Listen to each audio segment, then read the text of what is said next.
The U.S. military is a topic of great controversy on which we stand in favor of the resolved topic. The United States military is not prepared for future threats. Observation number 1, definition 1. The United States military is defined as the armed forces, which includes the branches of the Army, Marine Corps, Navy, Air Force, and Coast Guard. Definition 2. Future threats are defined as the modernizing and incremental militaries of potential adversaries.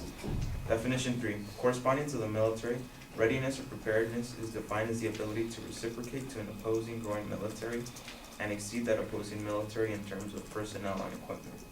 Observation number 2, criteria 1. Military preparedness focuses heavily on the strengths of the personnel. Troops are the individuals in combat carrying out objectives. Troops who successfully carry out objectives entitle their corresponding military as effective. It is then therefore essential for both quantity and quality of troops for a nation to be characterized as military ready. Criteria 2. Military readiness includes a familiarity of modern technology. Contemporary times have been witness to an abundance of new innovative technology that will shape the future. As new technology emerges, so too will old technology be rendered as obsolete. Similarly, militaries with old standard technology will be deemed inferior towards militaries that incorporate new technology. Observation number 3, application 1A. The Secretary of Defense's proposed military budget diminishes the United States active duty personnel. Arthur Herman is an American historian who attended the University of Minnesota and is a senior fellow at Hudson Institute, published by National Review on March 24, 2014, accessed February 14, 2018. Defense Secretary Hagel still insists that his budget leaves us the world's leading military power, one that can defeat any aggressor. That is patent nonsense, and it is important to realize why. Here is the most significant number. Hagel's plan will shrink the U.S. Army from its current 520,000 active duty personnel down to 450,000, about the same size as Vietnam or Turkey's. Again, Hagel defenders argue that this just returns the Army to a force level we had before 9/11.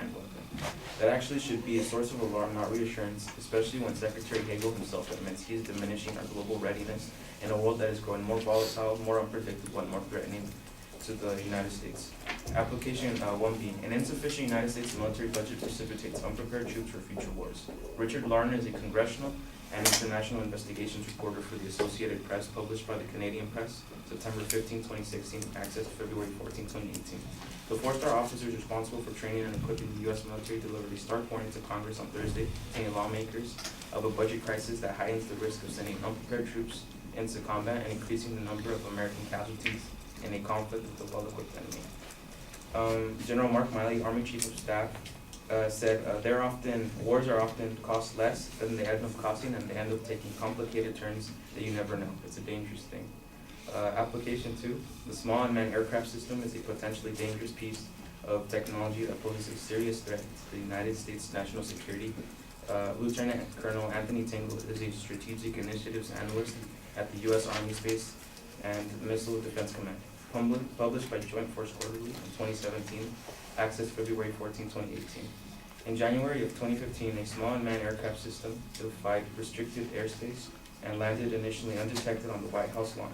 And more recently, in August of 2016, at least 5 small unmanned aircraft systems disrupted wildfire fighting efforts near Los Angeles, grounding helicopters for fear of mid-air collisions.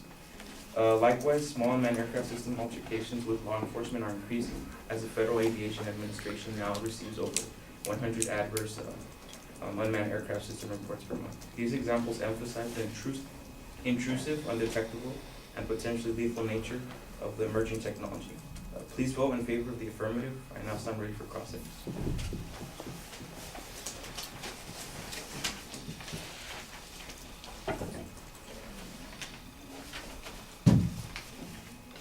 Should I just start?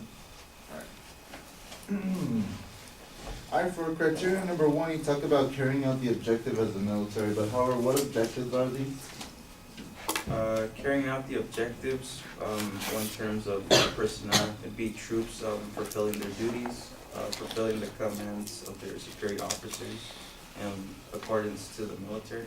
Okay, and for criteria 2, you define modern technology. However, what do you define modern technology as?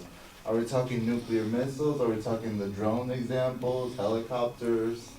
I left it broad because I think there's a lot of potential innovative technology that it can be perceived not to take like a turn for military use, but we can turn it into Okay, and for application 1B, you're talking, in the Canadian Press article, you're talking about the budget is leaving the troops unexperienced, but don't these troops have to go through basic training and boot camp?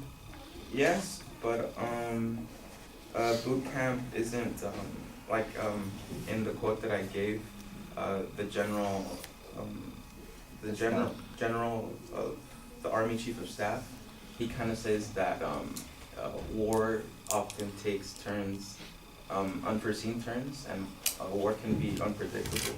So boot camp, although it may seem to be like a fundamental base for troops, it doesn't always prepare us for all the eventual like unforeseen things we've seen. Okay, and so application 2, you believe drones are the major future threat at the moment? I believe drones are a potential threat.